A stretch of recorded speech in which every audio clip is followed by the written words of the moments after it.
في سنة 1950 كانت أولى تجارب المملكة العربية السعودية في مجال السينما، واللي كانت من خلال فيلم الذباب، واللي قام ببطولته الفنان حسن الغانم، واللي بيعد هو أول ممثل سينمائي سعودي.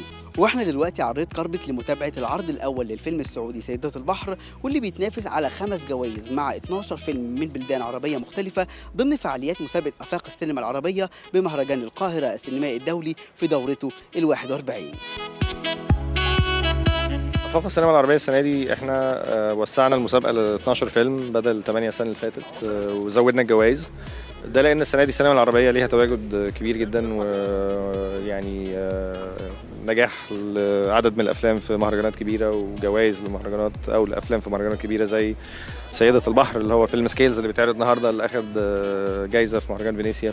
فيعني احنا بنتكلم على عدد من الافلام العربيه الهامه جدا اللي بتشارك في مهرجان القاهره السنه دي في مسابقه السينما العربيه او حتى في الدوليه. وبالتزامن مع توقيع إدارة المهرجان على ميثاق للمساواة بين المرأة والرجل كأول مهرجان عربي يقر الالتزام بتمكين المرأة في الفعاليات السينمائية، تقرر إقامة عرض جالة للفيلم السعودي سيدة البحر، واللي بيحكي بشكل رمزي حكاية فتاة ما استسلمتش للتقاليد في قريتها وبتقرر تصنع مصيرها بنفسها. حياة، بتكلم معاكي، قلتلك اقفزي، قلتلك اقفزي. لا لا لا. أنا اشتغلت على هذا الفيلم من جد سنين طويلة، والفكرة بدأت من عام 2012، فهي فكرة فيلم قصيرة تحولت إلى فكرة فيلم طويل، والمشوار مشي يعني. فبالنسبة لي هذا الفيلم جدا مهم، وزي ما أنت قلت يعني بالنسبة لأي مخرج أظن الفيلم الأول يكون زي ابنه ولا بنته. الفيلم مليء بالرموز، والفيلم أقرب إلى أنه يكون ديستوبيا أكثر من كونه هو فيلم يقدم لك العالم بشكل وردي.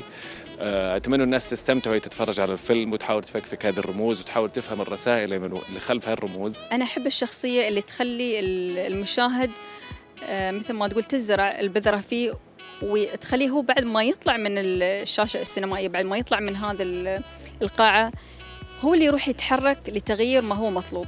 يا أولاد، إحنا نملك الشجاعة أنه نقدم بناتنا للموية، ولازم نتحلى بشجاعة أكبر عشان نصيدهم.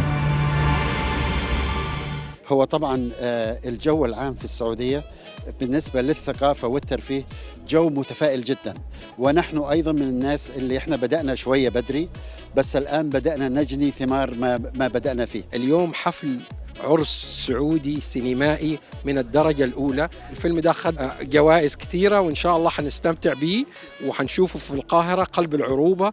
وإحنا دائما بنشعر أن الفخر الأساسي لنا كعرب دائما يكون في مصر. يوم بعد يوم بتستمر السينما السعودية في إبهارنا، وعلى خطى قصة فيلم سيدة البحر بتتقدم السينما السعودية وبتخلق لنفسها مكانة جديدة في أهم وأقوى المحافل الفنية. علي عامر، MBC مصر.